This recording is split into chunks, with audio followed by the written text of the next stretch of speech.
Hadis yang ke-21, an Abdullah ibnu Umar radhiyallahu anhu, an Abdullah ibnu Umar radhiyallahu anhuma anna Nabi sallallahu alaihi wasallam qala la tattakhidhul masajida tarqan illa li dzikrin awis shalah.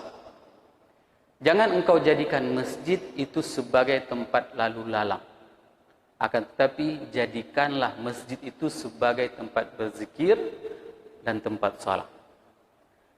Hadis ini banyak terjadi pemahaman para ulama. Di antaranya mengatakan tidak boleh melakukan aktivitas apapun di dalam masjid kecuali berzikir dan salat. Namun jamaah yang dirahmati Allah, saya ingin menyampaikan kepada jamaah semuanya, Islam itu mengajarkan kepada kita yang dinamakan dengan istiqra'. Istiqra' itu adalah bagaimana kita mengumpulkan berbagai macam dalil untuk memahami sebuah konteks yang disampaikan di dalam sebuah hadis. Apa maksud zikir?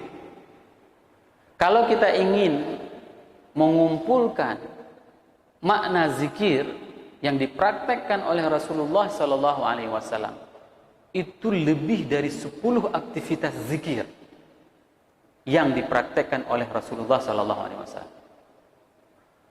Aktivitas yang paling utama zikir itu yaitu proses pendidikan yang diberikan oleh Rasul kepada para sahabat di saat waktu duha.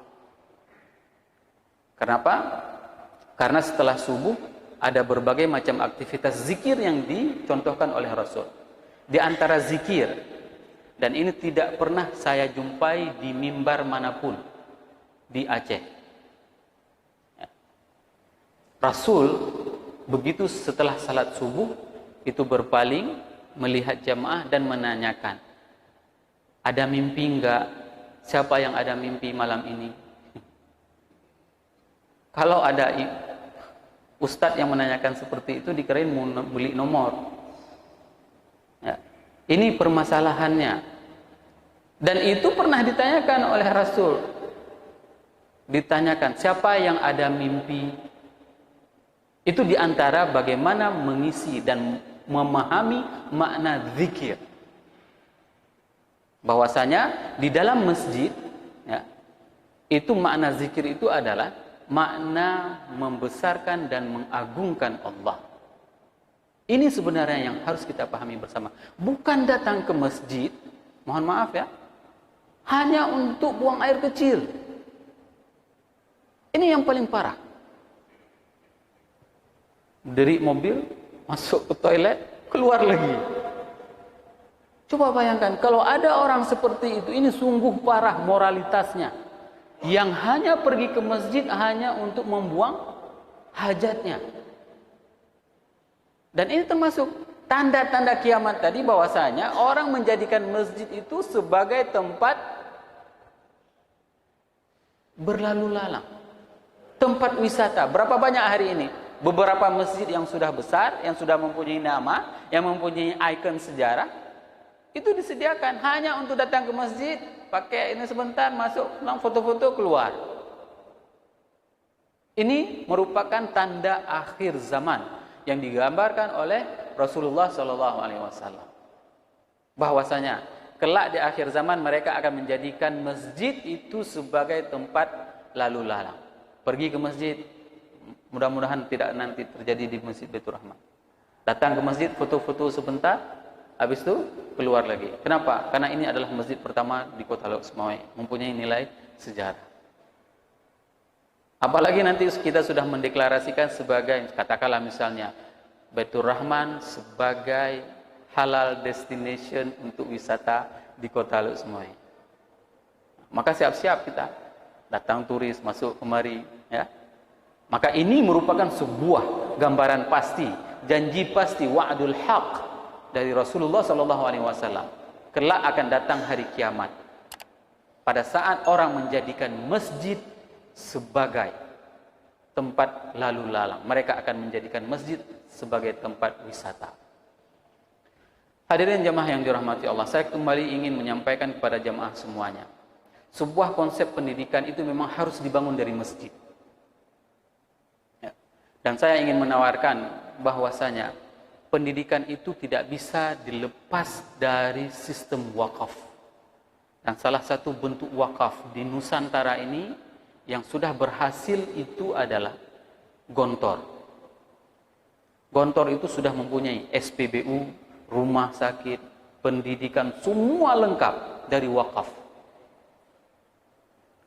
Ini merupakan contoh sukses.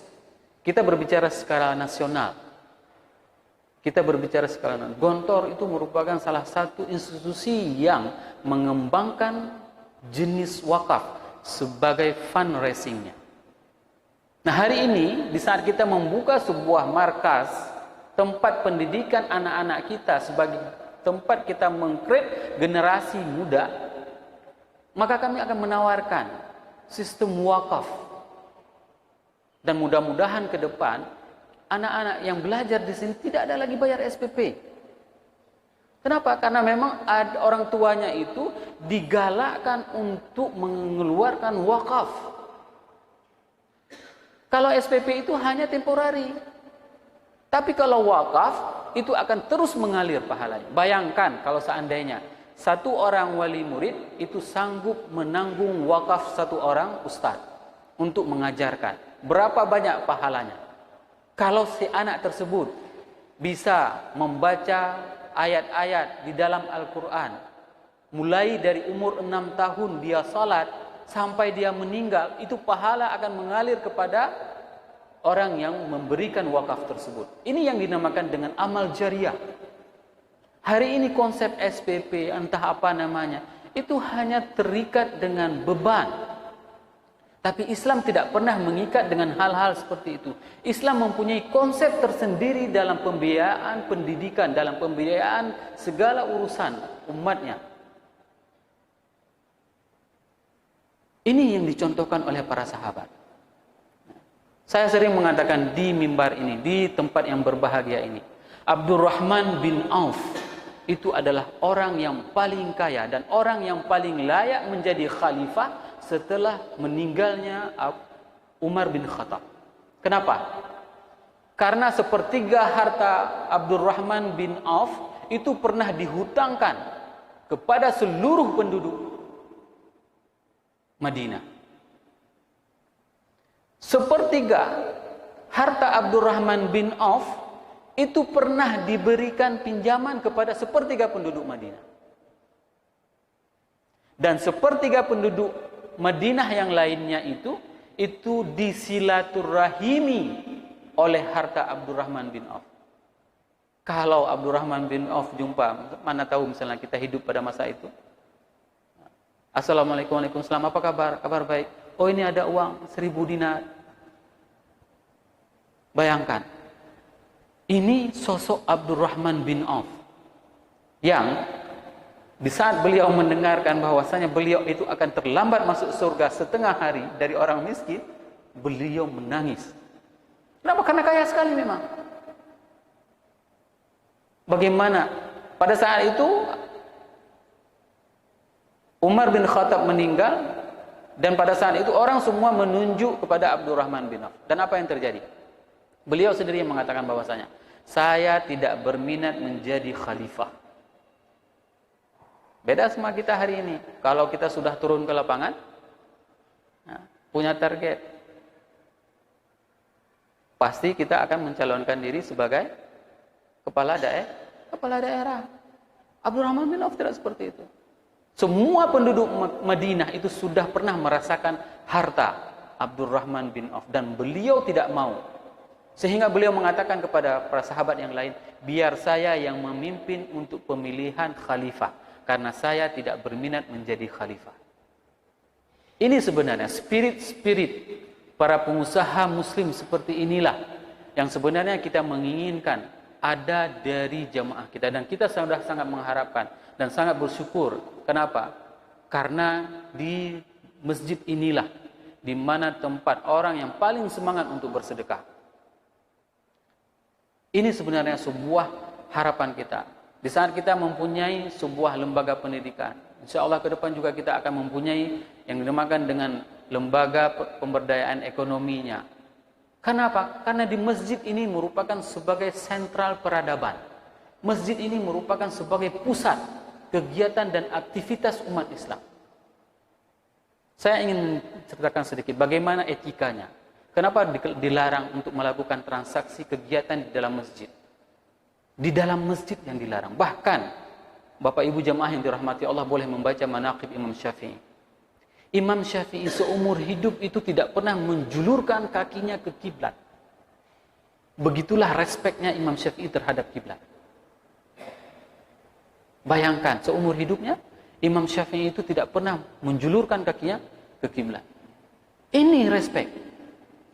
Jadi di dalam masjid terkadang kita ini salah dalam mengkondisikan masjid tersebut.